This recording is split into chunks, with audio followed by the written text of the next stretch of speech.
Hello students, आज से हम हमारा एक नया यूनिट स्टार्ट करने वाले हैं एंड दैट्स कोऑर्डिनेशन कंपाउंड्स।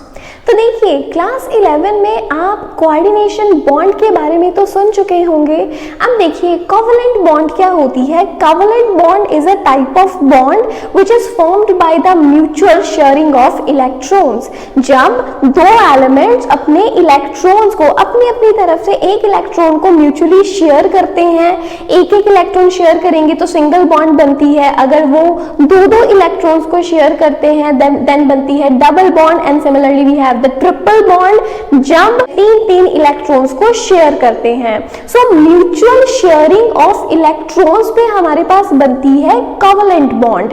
लेकिन वी हैव अ केस कि जब भी जो शेयरिंग वाले इलेक्ट्रॉन्स हैं, जब शेयरिंग वाले दोनों ही इलेक्ट्रॉन्स किसी एक पर्टिकुलर एटम से आते हैं, उस टाइम पे जो बॉन्ड बनती है उसे हम कहते हैं कोऑर्डिनेशन बॉन्ड, डेटिव बॉन्ड और द कॉम्प्लेक्स बॉन्ड। तो यही है, इस चैप्टर में हम इन्हीं कंपाउंड्स को स्टडी करेंगे जो कि कोऑर्डिनेशन बॉन्ड बनाते हैं, कॉम्प्लेक्स बॉन्ड बनाते हैं। तो ऐसे कंपाउंड्स जिनमें कोऑर्डिनेशन बॉन्ड की फॉर्मेशन रहती है, उन कंपाउंड्स को बेसिकली हम क्या कह देते हैं, कोऑर्डिनेशन कंपाउंड्स।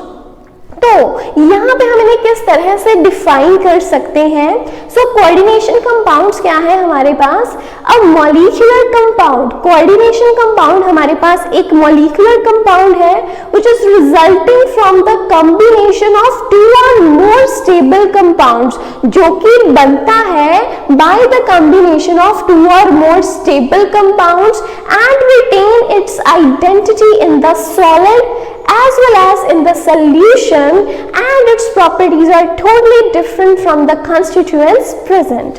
अब देखिए यहाँ पे हमारे पास है FeCN whole twice, ये अपने आप में एक स्टेबल कंपाउंड है। Then we have KCN भी एक स्टेबल कंपाउंड है। लेकिन जब इन दोनों को मिलाया जाता है, जब इनके एक्वस सॉल्यूशंस को आपस में रिएक्ट करवाया जाता है अपॉन इवेपोरेशन, ये हमें प्रोवाइड करते हैं K4FeCN whole 6, which is ultimately a coordination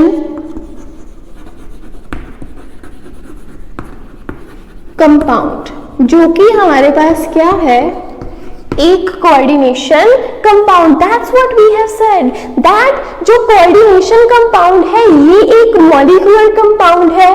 कैसे बन रहा है, दो या दो से ज्यादा, formed by the combination of two or more stable compounds। अब देखिए FeCN whole twice and KCN ये भी तो अपने आप में स्टेबल है, लेकिन फिर भी इनके कॉम्बिनेशन से हमें एक मॉलिक्यूलर कंपाउंड मिलेगा जिसे कि हम कहेंगे इनका कोऑर्डिनेशन कंपाउंड। इसके अलावा इसमें ये प्रॉपर्टी तो डेफिनेटली है ही कि ये जो CN है ये Fe के साथ कोऑर्डिनेट बॉन्ड बनाएगा। ये जो चीजें हैं, जैसे जैसे चैप्टर आगे चलेगा धीरे धीरे सब कुछ डिस्क्लोज होता जाएगा कि कैसे कोऑर्डिनेशन बॉन्ड्स बनती हैं। Everything we will just come to know within our just upcoming videos. तो अभी तो सबसे पहले यहाँ पे कोऑर्डिनेशन कंपाउंड का मीनिंग समझना जरूरी है। अब देखिए इसके बाद क्या लिखा है, and it retain its identity in the solid as well as in the solution, कि चाहे सॉलिड स्टेट हो चाहे इसका सॉल्यूशन हो, ये जो कोऑर्डिनेशन कंपाउंड्स हैं, ये कोऑर्डिनेशन कंपाउंड्स अपनी प्रॉपर्टी अपनी आइडेंटिटी को मेंटेन रखते हैं। अब हम देखेंगे कि ये किस तरह से करते हैं इस चीज को। अब देखिए कि अगर अब ये आयनाइज करता भी है तो ये आयनाइज कैसे करेगा, अगर इसकी आयनाइजेशन करवाई जाए तो आयनाइजेशन पे क्या होगा। देखिए ये जो स्क्वायर ब्रैकेट में है ये है हमारी कॉम्प्लेक्स एंटिटी, यही कॉम्प्लेक्स एंटिटी है, राइट।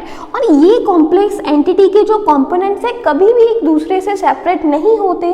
K4 4 पोटेशियम है यहाँ पे, तो हमें क्या मिलेगा, 4K पॉजिटिव, क्योंकि पोटेशियम हमारे पास एक पॉजिटिव चार्ज ही बेयर कर सकता है, तो हम K4 पॉजिटिव नहीं लिखेंगे, we will write 4K positive. हमें 4K पॉजिटिव आयंस मिलेंगे along with FeCN whole 6 4 negative, क्योंकि ओवरऑल जो चार्ज है वो तो बैलेंस रहेगा। अगर यहाँ पे 4 पॉजिटिव चार्ज है तो यहाँ पे क्या आना चाहिए, 4 नेगेटिव चार्ज। अब देखिए ये जो पूरी की पूरी जो हमने स्क्वायर ब्रैकेट में लिखा है, ये जो पूरी की पूरी कॉम्प्लेक्स एंटिटी है, ये कभी भी सेपरेट नहीं होती, ये हमेशा इकट्ठे रहेगी। और इसीलिए कहा जाता है that it retain its identity, ये अपनी आइडेंटिटी को रिटेन रखता है सॉलिड स्टेट में भी और अपने एक्वस सॉल्यूशन में, अपने स्टेट में भी, अपने सॉलिड स्टेट में भी और अपने सॉल्यूशन में भी ये अपनी आइडेंटिटी को लूज नहीं करेगा। फर्दरमोर ये जो हमारे पास कॉम्प्लेक्सेस बनते हैं, इन कॉम्प्लेक्सेस की जो प्रॉपर्टीज है इनके कॉन्स्टिट्यूएंट की प्रॉपर्टीज से टोटली डिफरेंट रहती हैं। So this is the overall meaning of coordination compound. क्या होता है, एक मॉलिक्यूलर कंपाउंड है जो कि 2 या 2 से ज्यादा स्टेबल कंपाउंड से मिलकर बनेगा, एंड ये जो हमारे पास पूरा कोऑर्डिनेशन कंपाउंड बना है, ये सॉलिड स्टेट या अपने सॉल्यूशन में अपनी आइडेंटिटी लूज नहीं करेगा, और जो इसकी प्रॉपर्टीज हैं इसके कॉन्स्टिट्यूएंट की प्रॉपर्टीज से टोटली डिफरेंट रहती हैं। तो अभी आप सबसे पहले इस डेफिनेशन और इन एग्जांपल्स को नोट कर लें। So students, next we should discuss differences between coordination compounds and double salts. Coordination compounds को कभी भी डबल सॉल्ट्स के साथ कंफ्यूज नहीं करना चाहिए। तो देखिए जब आप क्लास 11 में होंगे तभी आपने कुछ एक्सपेरिमेंट्स परफॉर्म किए होंगे जिसमें आप पोटैश एलम बनाते हैं। तो इस तरह से क्या रहता है, जो पोटैश एलम है बेसिकली वो एक डबल सॉल्ट है। तो डबल सॉल्ट क्या रहता है, कोई भी डबल सॉल्ट हो, किसी भी डबल सॉल्ट में कोई 2 डिफरेंट कंपाउंड्स को ऐड किया जाता है in the equimolar quantity. Equimolar quantity में अगर हम डिफरेंट सॉल्ट्स को ऐड करेंगे तब जाके हमारे पास डबल सॉल्ट बनता है।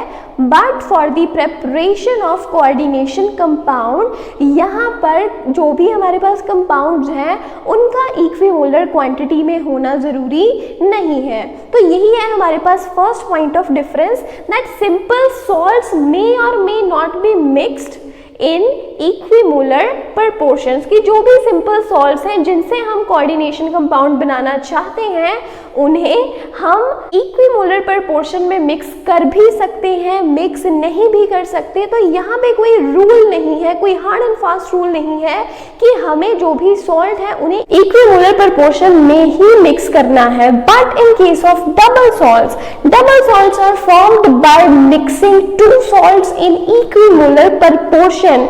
यहाँ पे जो भी 2 सॉल्ट्स हैं, दोनों सॉल्ट्स का इक्विमोलर प्रपोर्शन में होना जरूरी है।